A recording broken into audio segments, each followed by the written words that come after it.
काल मुंबईमध्ये माननीय उद्धव ठाकरे आणि माननीय राज ठाकरे यांचा एकत्रितपणे मेळावा झाला आणि 18-19 वर्षांनंतर हे दोन भाऊ एकत्र आले आणि त्या दोघांनी सांगितलेलं की आम्ही एकत्र राहणार आहोत. तर या दोघांना आमच्या शुभेच्छा आहेत.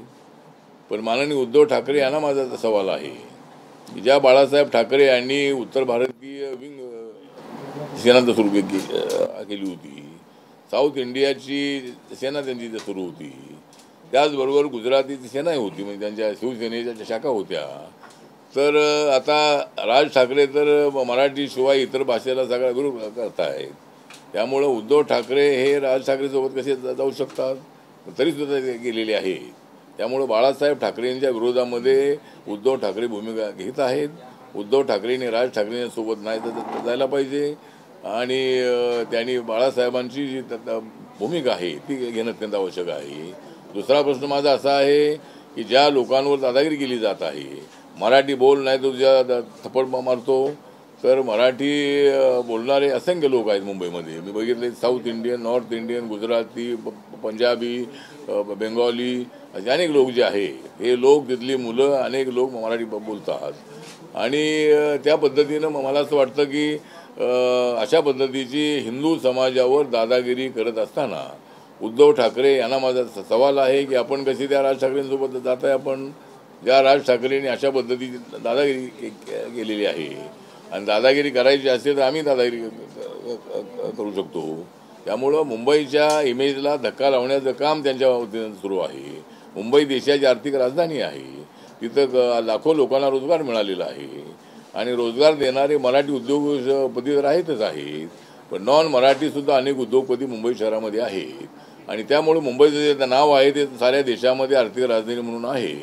त्यामुळं अशा पद्धतीची दादागिरी केल्यामुळं मुंबईचे सगळे उद्योग जर बाहेर गेले तर राज ठाकरे त्यांना रोजगार देणार आहे का? तर अशा पद्धतीनं मला वाटतं की मुंबईचं नाव बदनाम केलं जात आहे. मराठी भाषेबद्दल आम्हाला प्रेम आहे आणि मराठी भाषेपर्यंत ठीक आहे, पण हिंदू लोकांवरती हल्ले केले जात आहेत, त्यांना मारलं जात आहे. अशा वेळेला उद्धव ठाकरे मूग गिळून बसलेले आहेत आणि स्वतःच्या पॉलिटिकल फायद्यासाठी ते त्या दोघी एकत्र आलेले आहे. त्यामुळे ते दोघे एकत्र आले असले तरी आमच्या महायुतीला अडचण अजिबात नाही. महाविकास आघाडीमध्ये फूट पडणार आहे आणि काँग्रेस राष्ट्रवादी काँग्रेस वेगळे होतील आणि उद्धव ठाकरे राज ठाकरे एकत्र येतील. त्यामुळं त्याचा फायदा आमच्या महायुतीला मोठ्या प्रमाणामध्ये आहे आणि माननीय देवेंद्र फडणवीस यांनी जो GR होता तो ताबडतोब रद्द केलेला होता. त्यामुळं मला असं वाटतं की या दोघांच्या जरी एकी झाली असली तरी त्याचं नुकसान आम्हाला अजिबात नाही आणि मुंबईला बदनाम करण्याचा प्रयत्न झाला तर याद राखा, आम्ही अजिबात चालू देणार नाही आणि विनाकारण इनोसंट लोकांवरती जर असे हमले करत असाल तर हमल्याने उत्तर द्यावं लागेल. ही गोष्ट त्यांनी लक्षात ठेवली पाहिजे. आणि माननीय देवेंद्र फडणवीस आमचं सांगणं आहे की आपण मुख्यमंत्री आहात, गृहमंत्री आहात, अशा लोकांवरती कठोर कारवाई होणं अत्यंत आवश्यक आहे आणि कुठे अशा पद्धतीचे हल्ले होऊ नयेत याची काळजी सरकारने घेतली पाहिजे.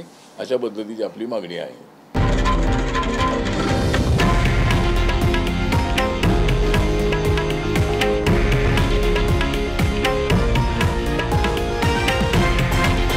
हे आहे देशातील नंबर 1 न्यूज नेटवर्क आणि आपण पाहत आहात TV9 मराठी, एकमेव.